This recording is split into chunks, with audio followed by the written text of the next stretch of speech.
नमस्कार शिक्षक साथियों, बिहार बेसिक शिक्षक चैनल के अनमोल पेशकश शिक्षा संवाद के एक और फ्रेश एपिसोड में आप सभी शिक्षक साथियों का तहे दिल से स्वागत है। साथियों, सबसे पहले टीचर ऑफ द डे बनने के लिए Arvind Kumar Singh ji from Kaimur and Sanju Kumari ji from Begusarai को मेनी कॉन्ग्रेचुलेशंस। अगर आप भी बनना चाहते हैं टीचर ऑफ द डे तो इस वीडियो को शेयर करके अपने नाम और पता के साथ एक प्यारा सा कमेंट जरूर करिएगा। खबरों की सिलसिला स्टार्ट करें तो पहली बड़ी अपडेट, प्रधान शिक्षकों को 5 प्रखंडों का विकल्प भरने का निर्देश। जी हां शिक्षक बंधुओं, बिहार सरकार के शिक्षा विभाग ने बीपीएससी विज्ञापन संख्या 25/2024 के तहत चयनित व काउंसलिंग में सफल प्रधान शिक्षक अभ्यर्थियों के विद्यालय आवंटन को लेकर अहम निर्देश जारी किया है। निर्देशक प्राथमिक शिक्षा विक्रम वीरकर द्वारा 21 जनवरी 2026 को जारी पत्र के अनुसार जिन 5218 अभ्यर्थियों को मेरिट कम चॉइस के आधार पर जिला आवंटित किया गया है, उन्हें अपने आवंटित जिले के भीतर ई शिक्षा कोष पोर्टल पर 5 प्रखंडों का विकल्प 23 जनवरी यानी आज से 31 जनवरी 2026 तक भरना अनिवार्य होगा। निर्धारित अवधि में विकल्प नहीं देने वाले, नहीं भरने वाले अभ्यर्थियों का विद्यालय विभाग स्तर पर उपलब्ध रिक्तियों के अनुसार स्वतः आवंटित कर दिया जाएगा।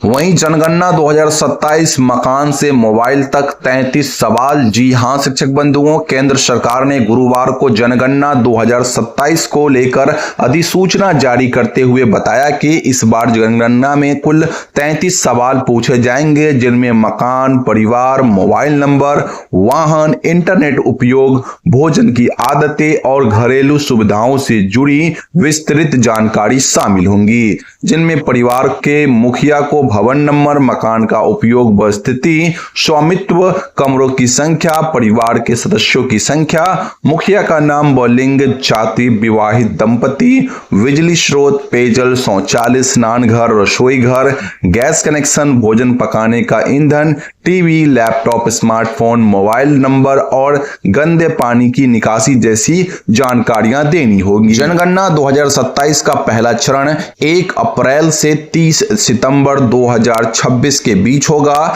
जिसे राज्य को 30 दिनों में पूरा करना होगा। जबकि घरों की लिस्टिंग से 15 दिन पहले नागरिकों को स्वयं डिजिटल माध्यम से जानकारी भरने का विकल्प भी दिया जाएगा। तो ऐसे में साथियों, आप सभी शिक्षकगण इस काम के लिए तैयार रहे, क्योंकि बिना शिक्षक का जनगणना संभव ही नहीं हो सकता है। तो आप सभी शिक्षकगण इस कार्य के लिए तैयार जरूर से रहेंगे। वहीं बढ़ते हैं नेक्स्ट अपडेट की ओर। तो अपार कार्ड के हवाले से बड़ी अपडेट निकल के आ रही है साथियों। वर्ग शिक्षक बनाएंगे छात्रों का अपार। पटना जिले में अपार कार्ड निर्माण के लिए विद्यालय से जिला स्तर तक जिम्मेदारियां तय की गई है, जिनमें वर्ग शिक्षक अपनी अपनी कक्षा के छात्र छात्राओं का अपार कार्ड बनाएंगे और प्रत्येक विद्यालय में एक नोडल शिक्षक नामित होगा। जिले में कुल 10,03,261 विद्यार्थियों में से अब तक 4,88,505 का ही अपार कार्ड बना है, जबकि लगभग 5.14 लाख शेष है। सीआरसी समन्वयक प्रतिदिन रिपोर्टिंग व तकनीकी सहयोग करेंगे। बीईओ प्रखंड स्तर पर निगरानी करेंगे और जिला स्तर पर एमआईएस प्रभारी के नेतृत्व में कोषांग समस्याओं का समाधान करेगा। डीपीओ ने निर्देश दिया है कि जिन विद्यार्थियों का आधार उपलब्ध है, उनका अपार आईडी 29 जनवरी तक हर हाल में बनाया जाए।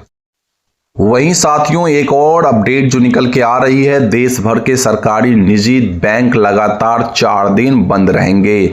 पटना समेत देश भर के सरकारी और निजी बैंक लगातार 4 दिनों, जिसमें 24 से लेकर 27 जनवरी तक का ये तिथि है, जिसमें चौथा शनिवार, रविवार, गणतंत्र दिवस और बैंक कर्मियों की हड़ताल के कारण बैंकिंग कार्य प्रभावित रहेंगे। बैंक कर्मचारी यूनियनों ने 27 जनवरी को देश देशव्यापी हड़ताल का ऐलान किया है। अलग अलग बैंकों से जुड़े यूनियनों ने 5 दिवसीय कार्य सप्ताह समेत अन्य मांगों को लेकर उस दिन प्रदर्शन भी करेंगे।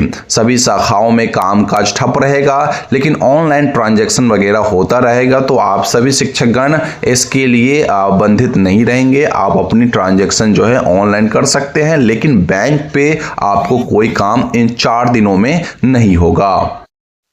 वहीं ई शिक्षा कोर्स अपडेट के हवाले से अपडेट निकल के आ रही है कि टैब से एफआरएस उपस्थिति में तकनीकी दिक्कतें जो सामने आई है। चलिए जानते हैं उस अपडेट को।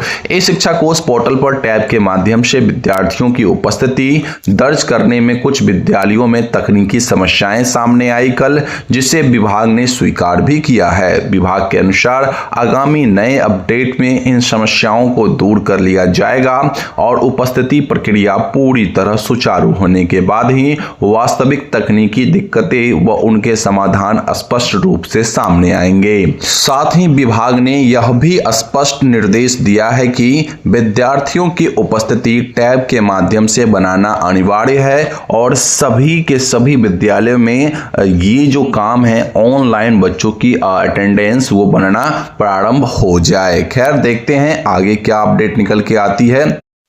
तो 8वें वेतन आयोग को लेकर NCJCM की बैठक 25 जनवरी को। जी हां शिक्षक बंधुओं, केंद्र सरकार द्वारा 8वें केंद्रीय वेतन आयोग के लिए जनपथ स्थित चंद्रलोक भवन में कार्यालय आवंटित किए जाने के बाद नेशनल काउंसिलिंग JCM ने आयोग को सौंपे जाने वाले ज्ञापन की तैयारी शुरू कर दी है। इसी क्रम में स्टाफ साइड की ओर से ज्ञापन तैयार करने वाली ड्राफ्टिंग कमेटी की बैठक 25 फरवरी 2026 को सुबह 10:30 बजे 13C फिरोज शाह रोड नई दिल्ली में बुलाई गई है, जिसमें ज्ञापन की प्रक्रिया और रूपरेखा पर चर्चा होगी। सभी समिति सदस्यों को 25 फरवरी से एक सप्ताह तक दिल्ली में रहकर विभिन्न विषयों और मुद्दों पर प्रस्तावों को अंतिम रूप देने को कहा गया है। खैर बढ़ते हैं अब नेक्स्ट अपडेट की ओर और जानते हैं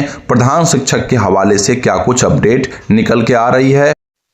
तो मुख्यमंत्री सचिवालय ने शिक्षा विभाग से कार्रवाई रिपोर्ट मांगी। जी हां शिक्षक बंधुओं, नवनियुक्त प्रधान शिक्षकों के मूल वेतन में बढ़ोतरी और वेतन विसंगति दूर करने को लेकर मामला अब मुख्यमंत्री सचिवालय तक पहुंच गया है। माननीय विधान पार्षद श्री बंशीधर ब्रजवासी के पत्र पर संज्ञान लेते हुए मुख्यमंत्री सचिवालय ने शिक्षा विभाग के अपर मुख्य सचिव को जांच कर यथोचित निर्णय लेने और की गई कार्रवाई की सूचना देने का निर्देश दिया है। मौजूदा वेतन संरचना से उत्पन्न विसंगति को लेकर लंबे समय से मांग उठ रही है, जिस पर अब प्रशासनिक स्तर पर पहल शुरू हो गई है। जानकारों के अनुसार प्रधान शिक्षकों के मूल वेतन में वृद्धि तय मानी जा रही है। हालांकि अंतिम निर्णय में कुछ समय लग सकता है, तो इसके लिए आप सभी प्रधान शिक्षक रेडी रहे, तैयार रहे। एक और अपडेट जो प्रधान शिक्षक के हवाले से है, चलिए उसे भी जानते हैं। तो साथियों, प्रधान शिक्षक वेतन विसंगति दूर करने की तैयारी के हवाले से अपडेट है कि प्रधान शिक्षक मामले में एक नया मोड़ आया है। फिलहाल अभी देखा क्या जा रहा है कि सोशल मीडिया पर विशिष्ट शिक्षक और प्रधान शिक्षकों के बीच आपसी विवाद देखने को मिल रहा है। लेकिन स्पष्ट कर दे कि जैसे विशिष्ट शिक्षकों को सेवा निरंतरता और वेतन संरक्षण का लाभ मिला, उसी तरह प्रधान शिक्षकों के मूल वेतन में बढ़ोतरी तय मानी जा रही है। वर्तमान वेतन संरचना के कारण वेतन विसंगति उत्पन्न हुई है, जिसे दूर करना अनिवार्य होगा। अनुमान है कि प्रधान शिक्षकों का मूल वेतन भविष्य में लगभग 46 से 47 हजार रुपए तक किया जा सकता है। ऐसी जो है बातें चल रही है सोशल मीडिया पर। इसमें समय लगेगा, लेकिन सुधार निश्चित है। अब 46 से 47 हजार रुपए की तो बात चल रही है, लेकिन वास्तविक में कितना मूल वेतन में बढ़ोतरी होती है ये तो समय ही बताएगा, लेकिन मूल वेतन तो जरूर बढ़ेगा। वहीं 2022 विशिष्ट शिक्षक वरीय फिर भी वेतन कम। 2022 छठे चरण में नियुक्त विशिष्ट शिक्षक आज भी एक बड़ी पीड़ा झेल रहे हैं। वे सेवा में वरीय होने के बावजूद BPSC TRE से नियुक्त शिक्षकों से कम वेतन पा रहे हैं। कुछ समय पहले यह मुद्दा जोर शोर से उठा था। शिक्षकों ने अपनी आवाज बुलंद की थी और उम्मीद जगी थी कि सरकार और विभाग इस गंभीर वेतन विसंगति को दूर करेंगे, लेकिन दुर्भाग्यवश यह मामला फिर ठंडे बस्ते में चला गया। सवाल साफ है कि जब 2022 के विशिष्ट शिक्षक वरीय हैं, अनुभव में आगे है, तो उन्हें कम वेतन क्यों? यह सिर्फ वेतन का नहीं, सम्मान और न्याय का सवाल है। अब समय आ गया है कि सरकार और शिक्षा विभाग इस असमानता को गंभीरता से ले और 2022 के विशिष्ट शिक्षकों के साथ हो रहे अन्याय को समाप्त करे। यह खबर उन सभी शिक्षकों की आवाज है जो चुपचाप सिस्टम के फैसलों का बोझ ढो रहे हैं और अब जवाब चाहते हैं। ऐसे में सरकार को, विभाग को जल्द से जल्द इन विशिष्ट शिक्षक जो कि 2022 में बहाल हुए थे, उनकी जो है मांगों को सुनी जाए। ऐसे ही वो 2 वर्ष तक जब वो बहाल हुए थे, बिना ग्रेड पे का जो है अपना जीवन 20 से 22 हजार रुपए में चलाए थे। ऐसे में सरकार को इन शिक्षकों की मांगों को जरूर सुननी चाहिए और जल्द से जल्द इनकी जो समस्याओं को दूर करनी चाहिए। साथियों, ये थी आज की वो सारी अपडेट जो कि शिक्षा विभाग से निकल आ रही थी, शिक्षकों की आवाज थी। मैंने आपको इन्फॉर्म कर दिया।